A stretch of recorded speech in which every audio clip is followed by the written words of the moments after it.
xa tâm số lệ mít tô en lệ lung kiat quay loa lấy tu kaka mít tô en lệ pasian i bàn lao khát xiang thâu cây tha hồng qua nín nô hạc sát ông lâu na mun hồng lệ bàn lao khát xiang thâu cây hồng ông pi in nô nàng lâu in tal khát dâu khiến dâu kê hạc sát na mua lệ bùa hồng can tân pi in nô cái liao na tê khem piu thầm sắc in na ang sum hồng xiang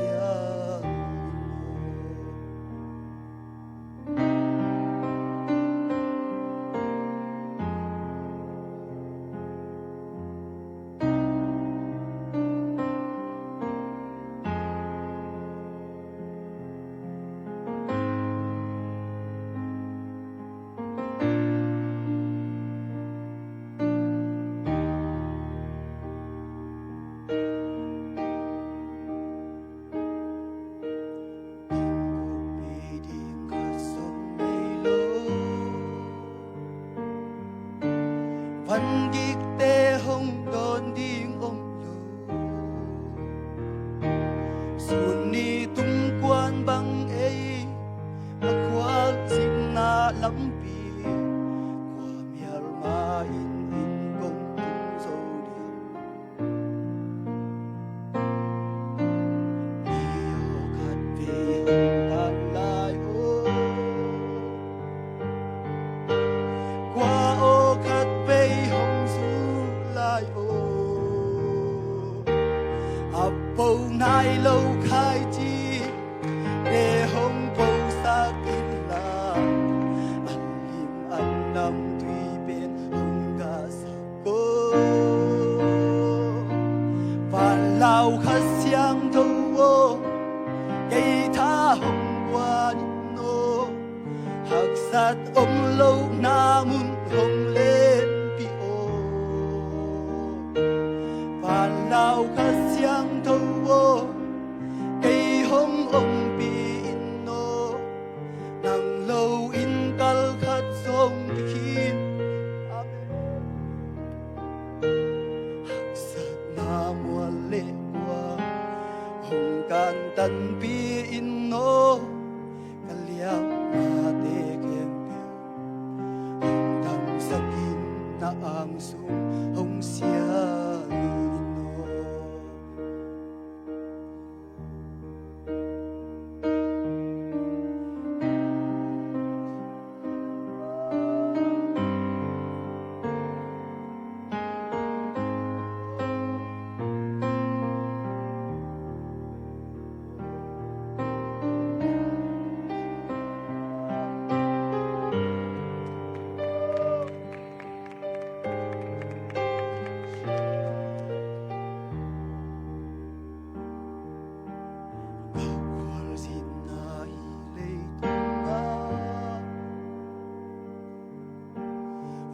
khi langin cây hồng nọ kê nung lệ maya mây vô bi in hồng lia hồng đà các qual zin na lòng to ca tung dâu điam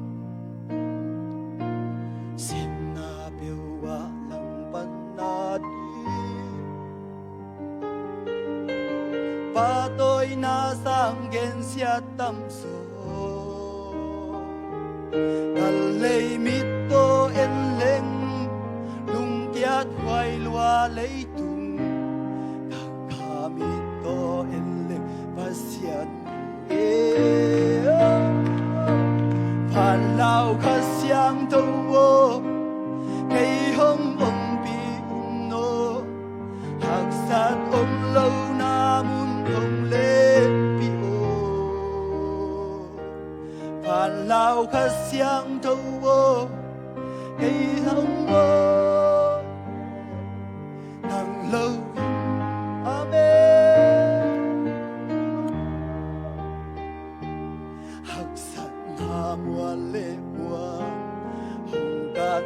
pi inno kaliang ate kempyo hong dam sakin na ang sunghong siya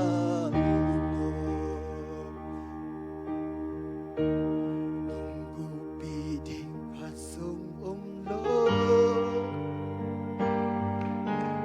hangik te hong don ding omlo xuân ni tum quan băng ấy các khóa xin na lắm pi khoa miel ma in gốc tung dâu điang ô mi yo khát vì hồng tan lại ô qua ô khát về hồng du lại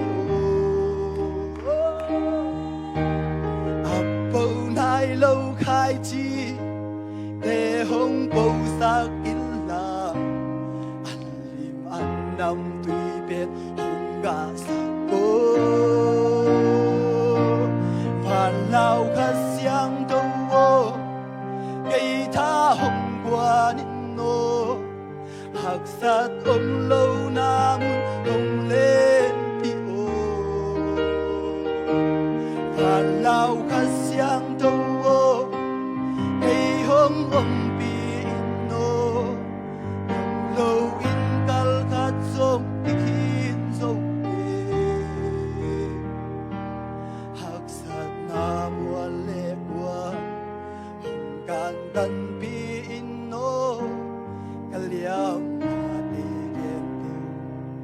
hong dam sakin na ang su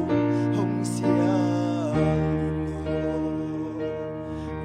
lao khát xiang đâu ô